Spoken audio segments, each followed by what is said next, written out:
रहे हैं। नमस्कार, आप देख रहे हैं न्यूज़ 24। मैं हूं आप सभी के साथ विपेश माथुर और अब तेजस 24 की शुरुआत कर रहे हैं हमेशा की तरह इस वक्त की बड़ी खबर के साथ। और बड़ी खबर आपकी टीवी स्क्रीन पर।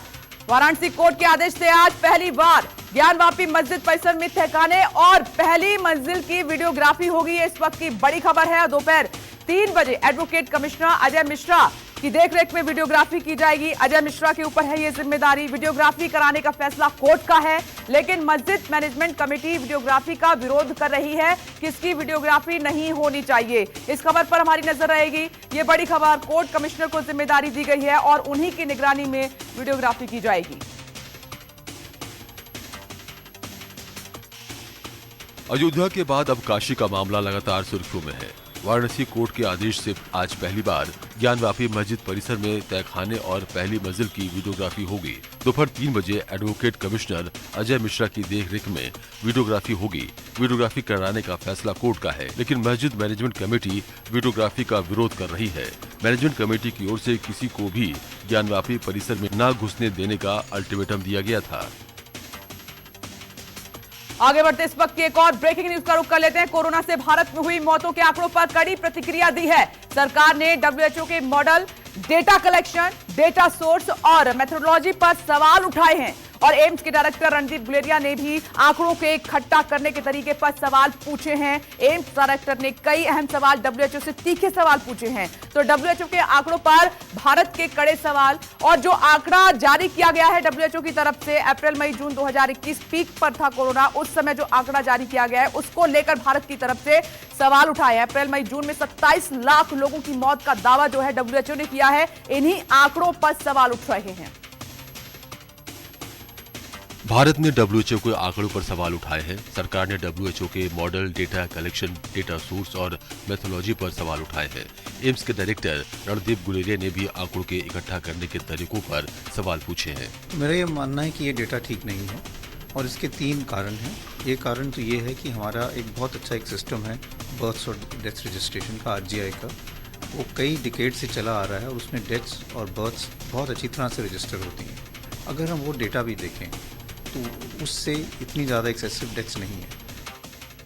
एक और बड़ी खबर का रुख कर लेते हैं। कोरोना से हुई मौत पर WHO का चौंकाने वाला आंकड़ा सामने आया है। WHO का दावा है कि भारत में कोरोना से 47 लाख लोगों की मौत हुई है और WHO कहता है कि 1 जनवरी 2020 से 31 दिसंबर 2021 के बीच करीब 47 लोगों की मौत कोरोना से हुई है। WHO के अनुसार पिछले साल अप्रैल मई जून में ही जब कोरोना पीक पर था तब तक 27 लोगों की जान कोरोना की वजह से चली गई थी। इन्हीं आंकड़ों पर सवाल उठाए जा रहे हैं भारत की तरफ से।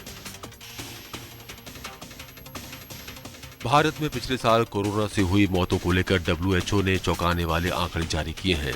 WHO का दावा है कि 1 जनवरी 2020 से 31 दिसंबर 2021 के बीच करीब 47 लाख लोगों की मौत कोरोना से हुई। WHO के अनुसार पिछले साल अप्रैल मई जून में ही कोरोना पीक पर थी, तब तक 27 लाख लोगों की मौत हो गई। WHO का कहना है कि कोरोना महामारी की वजह से दुनिया भर में 1.5 करोड़ से ज्यादा लोगों की मौत हो गई।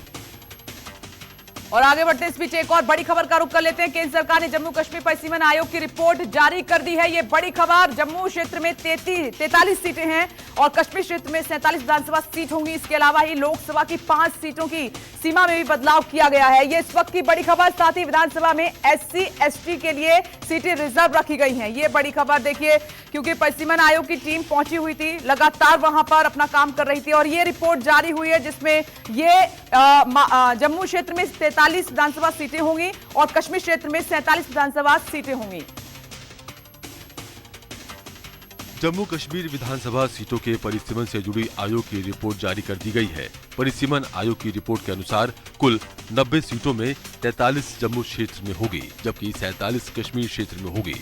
आयोग ने इसके साथ ही लोकसभा की 5 सीटों की सीमाओं का भी पुनर्निर्धारण किया है।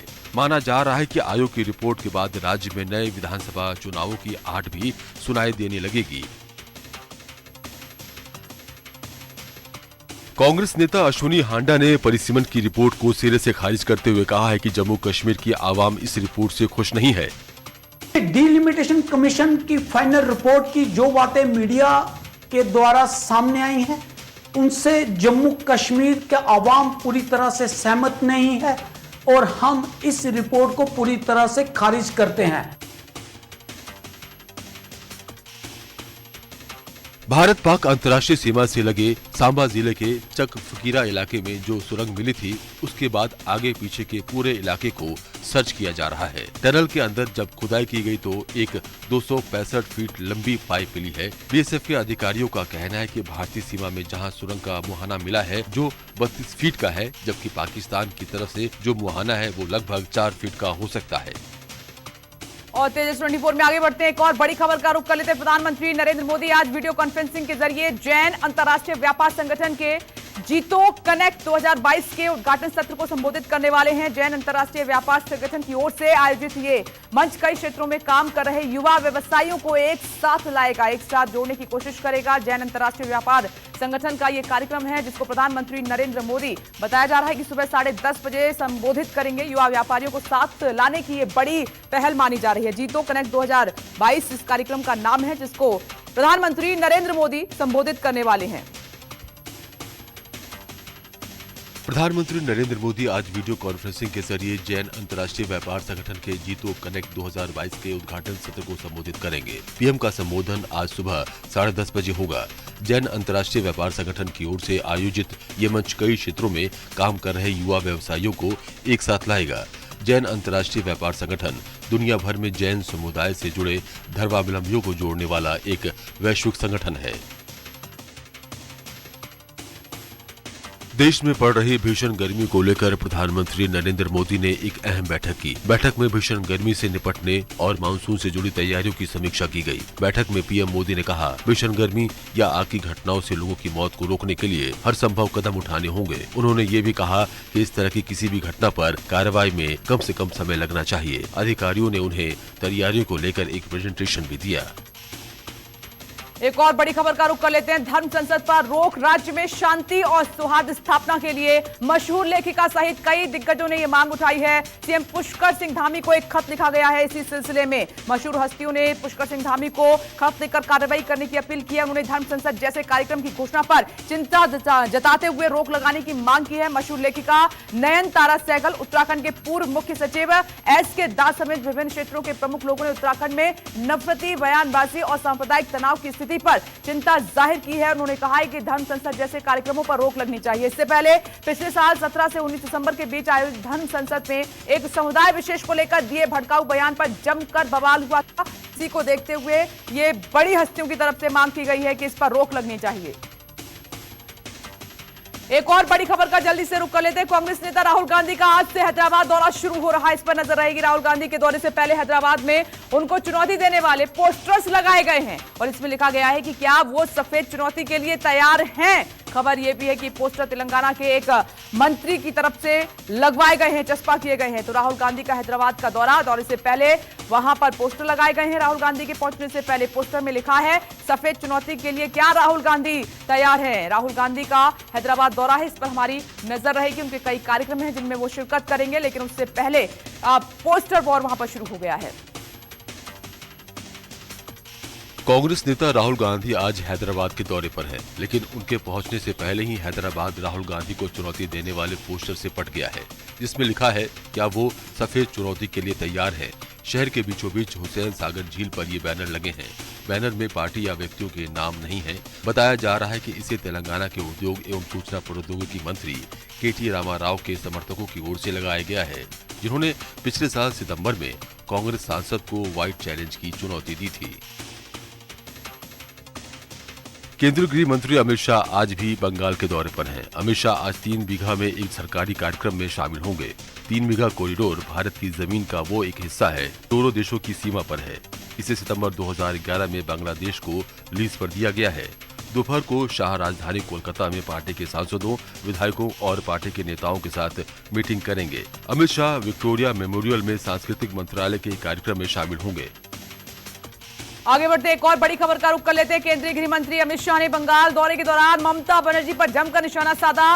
गृह मंत्री अमित शाह ने आरोप लगाया है कि ममता सरकार ने बंगाल को आर्थिक रूप से बिल्कुल कंगाल कर दिया है। जब तक पश्चिम बंगाल में अत्याचार, करप्शन, कटमरी जारी रहेगी, तब तक बंगाल में बीजेपी की लड़ाई लगातार ऐसे ही चलती रहेगी। देखिए, विधानसभा चुनाव में बीजेपी की हार के बाद गृह मंत्री अमित शाह पहली बार बंगाल पहुंचे और वहां पर एक बार फिर से ममता बनर्जी पर जमकर निशाना साधा।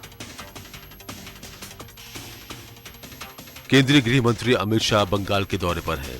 गुरुवार को सिलीगुड़ी में लोगों को संबोधित करते हुए शाह ने सीएम ममता बनर्जी पर जमकर हमला बोला। अमित शाह ने कहा कि ममता सरकार ने बंगाल को आर्थिक रूप से कंगाल कर दिया है। शाह ने कहा कि जब तक बंगाल की जनता पर अत्याचार, भ्रष्टाचार, कटनीमयी और सिंडिकेट का राज खत्म नहीं होगा, तब तक बीजेपी अपनी लड़ाई चालू रखेगी। ममता बनर्जी ने अमित शाह के आरोपों पर तीखा जवाब दिया है। ममता ने कहा है कि बीजेपी का काम विभाजन पैदा करना है। अमित शाह देश के गृह मंत्री हैं, इसलिए उनको दिल्ली में क्या हो रहा है उसे देखना चाहिए। जहांगीरपुरी, उत्तर प्रदेश और मध्य प्रदेश में क्या क्या हुआ उनको वो देखना चाहिए। सीएए को लेकर ममता बनर्जी ने सरकार से सवाल पूछा। उन्होंने कहा कि बिल लैप्स हो चुका है और वो इस बिल को संसद में क्यों नहीं ला रहे हैं। भारतीय जनता पार्टी लगातार दक्षिण के राज्यों में खुद को मजबूत करने की कोशिश कर रही है। बीजेपी के राष्ट्रीय अध्यक्ष जेपी नड्डा आज केरल के दौरे पर हैं। जेपी नड्डा आज कोझिकोड जाएंगे और वहां एक रैली को संबोधित करेंगे। केरल की वामपंथी सरकार के खिलाफ नड्डा हल्ला बोलेंगे। इससे पहले गुरुवार को नड्डा तेलंगाना के महबूब नगर में एक जनसभा को संबोधित किया और सत्ताधारी टीआरएस पर जमकर हमला बोला।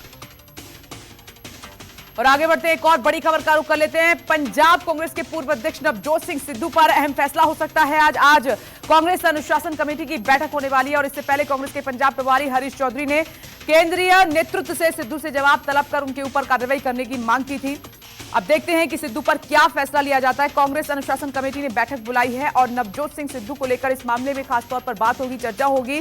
और पंजाब कांग्रेस प्रभारी ने पहले ही नवजोत सिंह सिद्धू पर जवाब मांगते हुए एक्शन लेने की मांग की थी। क्या नवजोत सिंह सिद्धू पर कोई कार्रवाई होगी या नहीं होगी, ये देखना होगा।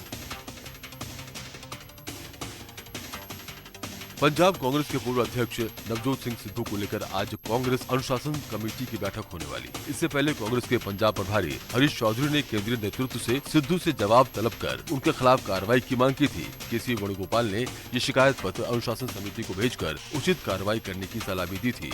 अनुशासन समिति के अध्यक्ष AK एंटोनी को ये भी बताया कि सोनिया गांधी ने भी इस शिकायत पत्र को देख लिया है। भारतीय मजदूर संघ आज अपने 25 सूत्री मांगों को लेकर जन आक्रोश रैली का आयोजन करेगा। ये रैली सरकार के श्रमिक और कर्मचारी विरोधी नीतियों के खिलाफ है। इस रैली में करीब 50,000 श्रमिक शामिल होंगे। संघ पूरे हिंदुस्तान का सबसे बड़ा कर्मचारी मजदूर संगठन है। इससे पहले भी संगठन सरकार ने आंगनबाड़ी कार्यकर्ताओं, आशा सहयोगिनी का वेतन बढ़ाने जैसी कई मांगे की गई थी। संगठन का कहना है कि सरकार की ओर से कोई सुनवाई नहीं हो रही है। पंजाब विधानसभा चुनाव में शानदार जीत हासिल करने के बाद अब आम आदमी पार्टी की नजर जम्मू कश्मीर पर है। पार्टी ने कल इसी बाबत केंद्र शासित प्रदेश के लिए अपने संगठन पदाधिकारियों की घोषणा कर दी है। पार्टी ने जम्मू कश्मीर प्रभारी हरजोत सिंह बैस को बनाया है। हरजोत सिंह बैस फिलहाल पंजाब सरकार में मंत्री हैं, तो वहीं गौरव शर्मा जम्मू के प्रभारी और प्रदीप मित्तल सह प्रभारी होंगे।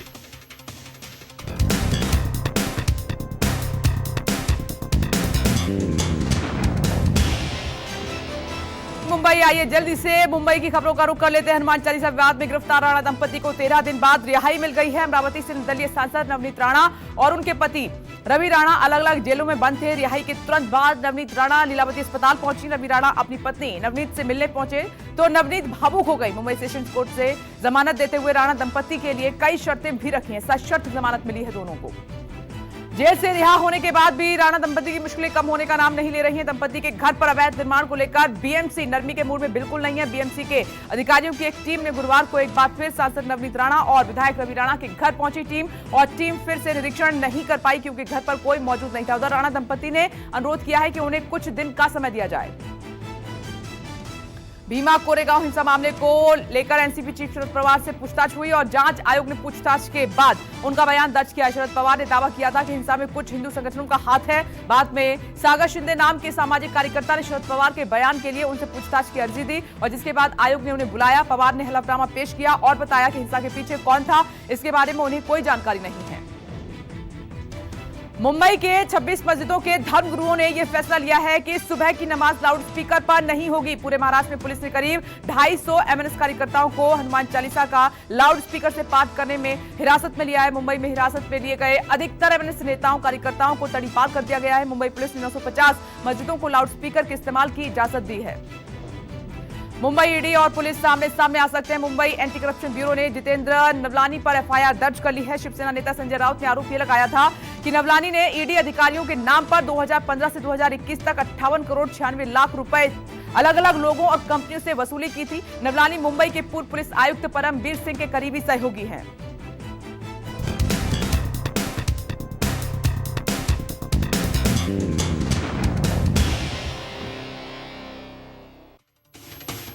करनाल में कल पुलिस आईबी की जानकारी पर 4 खालिस्तानी आतंकियों को गिरफ्तार किया गया है। इसके पास से भारी विस्फोटक सामान और एक पिस्टल समेत करीब 1.5 लाख कैश बरामद किया गया। वहीं सूत्रों की माने तो अब इस मामले में तेलंगाना पुलिस करनाल पहुंचकर पूछताछ करेगी, क्योंकि ऐसी जानकारी सामने आ रही है कि विस्फोटक को तेलंगाना के आदिलाबाद ले जाने की बात सामने आई है। बताया जा रहा है कि तेलंगाना भी आतंकियों के रडार पर है। जोधपुर के इलाके में लगे कर्फ्यू को 6 मई की आधी रात तक के लिए बढ़ा दिया गया है। साथ ही इंटरनेट सेवा भी बंद रहेगी। हालांकि फिलहाल माहौल शांत है, जिसके चलते आज से 8 बजे से 10 बजे के कर्फ्यू में आंशिक ढील दी गई है। कर्फ्यू में ढील के दौरान सुबह 8 से 10 बजे तक सब्जी, किराना और दूध की दुकानें खोलने की छूट दी गई है। कल कर्फ्यूग्रस्त सभी 10 थानों में CLG की मीटिंग आयोजित की गई और उसके सकारात्मक परिणाम सामने आए। राजस्थान के भीलवाड़ा में युवकों पर हुए हमले को लेकर पुलिस का बड़ा बयान सामने आया है।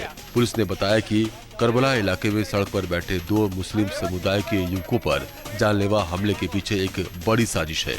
वहीं पुलिस इस मामले में 9 लोगों को गिरफ्तार कर चुकी है। आदमी अरेस्ट किया गया, उसका कहना है कि सोशल मीडिया पर कितनी ऐसी हुई के खिलाफ जिससे कि आहत थे और उसको बदले के रूप में किया गया। जोधपुर में हुई हिंसा का एक नया वीडियो सामने आ रहा है, जिसमें दंगाई सड़कों पर हुड़दंग मचा रहे हैं।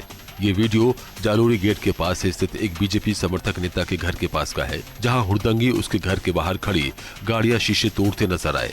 वीडियो में एक शख्स अपने घर की छत पर खड़ा है, तभी भीड़ उसके घर पर पथराव शुरू कर देती है, बाहर खड़ी गाड़ियों में तोड़फोड़ करती है।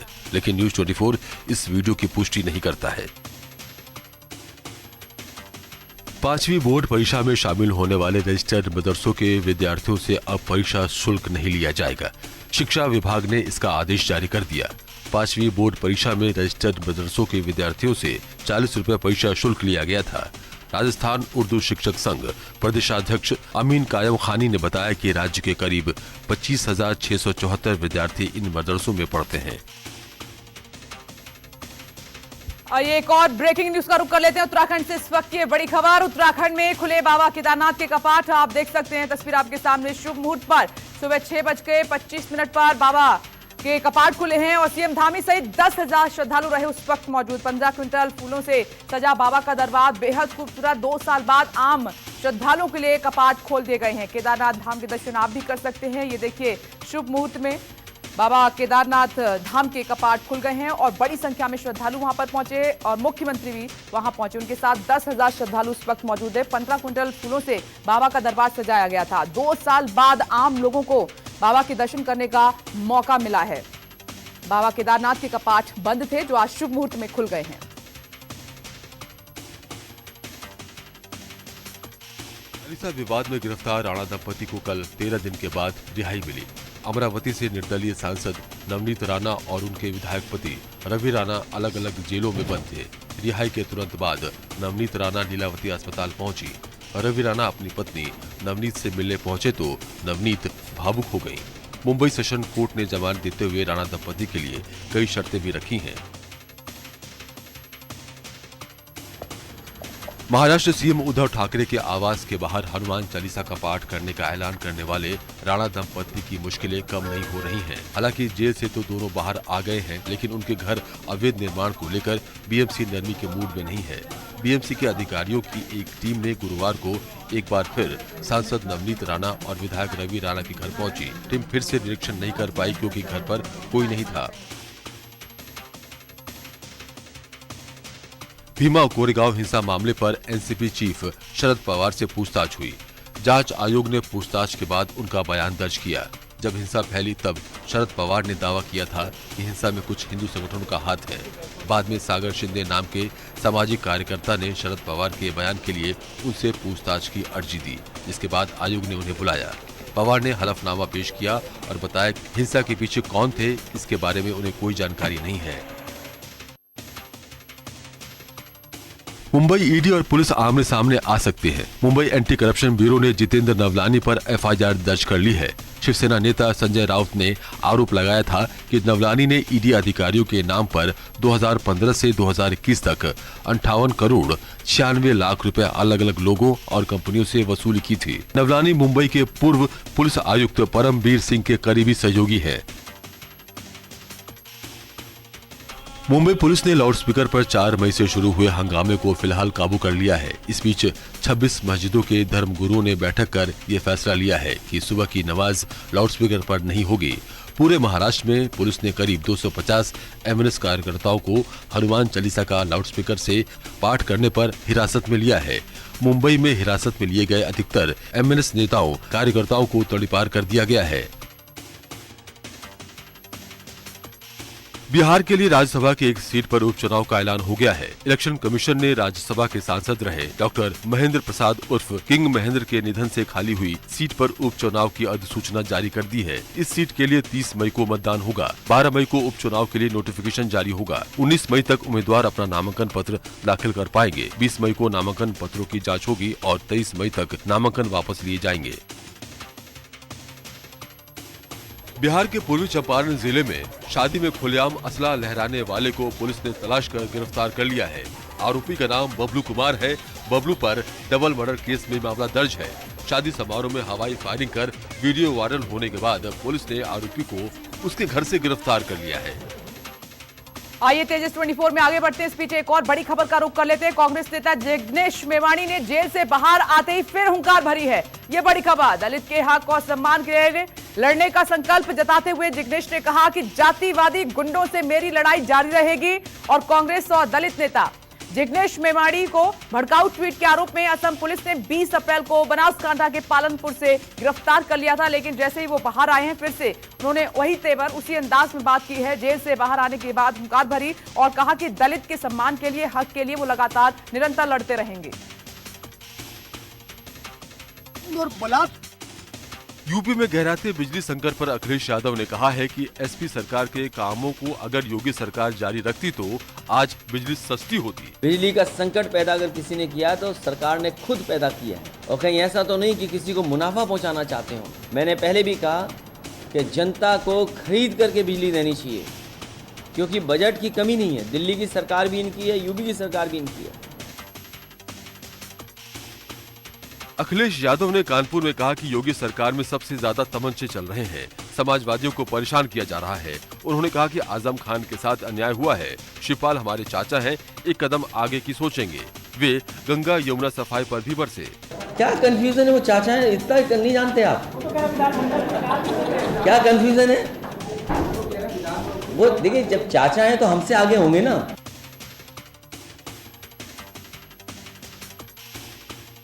एसपी नेता अखिलेश और उनके चाचा शिवपाल के बीच बढ़ते तनाव की खबरों के बीच आज शिवपाल बड़ा ऐलान कर सकते हैं। शिवपाल आज प्रेस कॉन्फ्रेंस कर अपनी बात रखेंगे। इस दौरान वे अखिलेश से तनाव से जुड़े सभी सवालों का जवाब दे सकते हैं। बीती 3 मई शिवपाल ने अखिलेश पर तंज कसते हुए कहा कि जिसे हमने चलना सिखाया वो हमें रौंदता रहा। अपने सम्मान के निचले स्तर पर जाकर भी अखिलेश को संतुष्ट करने की कोशिश की। मंत्रियों के बाद आज से सीएम योगी आदित्यनाथ विकास कार्यों की समीक्षा करेंगे। वे आज अयोध्या से मंडलीय दौरे की शुरुआत करेंगे। इसके साथ ही हर मंडल में सीएम अपनी समीक्षा बैठक के दौरान गेहूं की खरीद की प्रगति रिपोर्ट भी देखेंगे। सीएम योगी ने सभी विभागों के मंत्री और अधिकारियों के साथ समीक्षा बैठक कर रोड मैप तैयार कर लिया है। अब सीएम बताए गए विकास कार्यों की हकीकत जमीन पर उतार कर देखेंगे। यूपी के कैसरगंज से बीजेपी सांसद ब्रिजभूषण शरण सिंह एमएनएस चीफ राज ठाकरे से उत्तर भारतीयों से माफी मांगने को कहा है। सिंह ने कहा है कि जब तक राज माफी नहीं मांगेंगे तब तक वो उन्हें अयोध्या में नहीं घुसने देंगे। जब तक वो उत्तर भारतीयों से सार्वजनिक तौर पर माफी न मांगे तब तक उनको अयोध्या नहीं आना चाहिए, और आएंगे तो मैं उनको घुसने नहीं दूंगा अयोध्या में।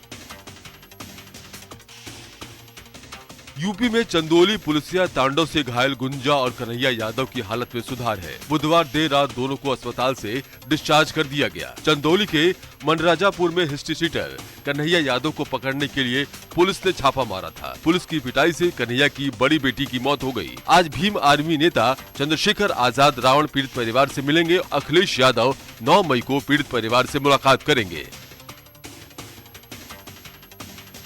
उत्तर प्रदेश के ललितपुर में नाबालिग से दुष्कर्म मामले में पाली थाना प्रभारी पर मामला दर्ज होने और पूरा थाना लाइन हाजिर हो जाने के बाद खाकी को फिर से शर्मसार होना पड़ा है। यहाँ पुलिसकर्मियों ने एक महिला को निर्वस्त्र करके न केवल उसे पीटा बल्कि मामला दबाने के लिए महिला के साथ ही उसके पति के खिलाफ भी शांति भंग का केस दर्ज कर लिया।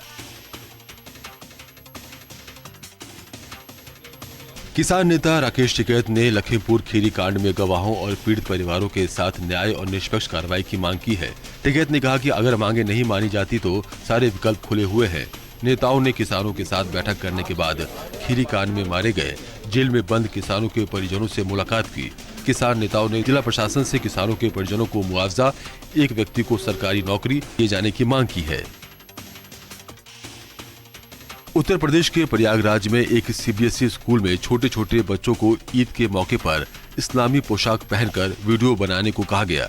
इस मामले में पुलिस ने केस दर्ज कर जांच शुरू कर दी है।